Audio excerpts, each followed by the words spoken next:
Masturbation చేసి వాళ్ళకు ఏమవుతుందంటే ఆటోమేటికలీ వాళ్ళకు ఒక క్విక్ డిశ్చార్జ్ అవ్వడం వాళ్ళకు అలవాటు పడిపోతుంది బాడీకి. ఓకేనా?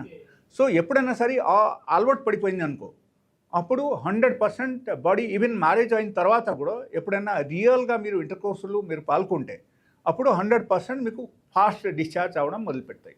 సో ఈ మాస్టర్బేషన్కు ఫస్ట్ థింగ్ మనం కంట్రోల్ చేయాలి అక్కడ. So but we have good medicines. Okay. So ఇక్కడ ఏమవుతుందంటే లైక్ మాస్టర్బేషన్ ఇన్ కేస్ ఆపలేకపోతున్నారు అంటే మీకు unable to control your mind for masturbation. Daily చేయకపోతే మనకు నిద్ర రాదు. ఎలాంటి పరిస్థితి ఉంది అంటే you have to visit my clinic. We have very good medicines. That is number 1. Number 2, suppose మీరు మాస్టర్బేషన్ న్యాచురల్గా ఆపాలని అనుకుంటే అప్పుడు ఏమవుతుందంటే లైక్ డైలీ బేసిస్లో రాత్రిపూట మీరు మిల్లెట్ తినండి. That is number 1. Non veg కంప్లీట్గా మానేయండి. Number 2. Number 3, if you are taking excessive alcohol you have to stop it. Okay, that is number 3. Number 4, cigarette smoking ఎక్కువ తీసుకుంటున్నారు అంటే అది కూడా తగ్గించాలి. అండ్ నంబర్ 4, ఓకే, ఇప్పటి నుంచి కొంచెం బాగా పడుకోవడం మీరు స్టార్ట్ చేయండి. కంట్రోల్ చేయలేకపోతున్నారంటే మీరు నా దగ్గరికి రండి.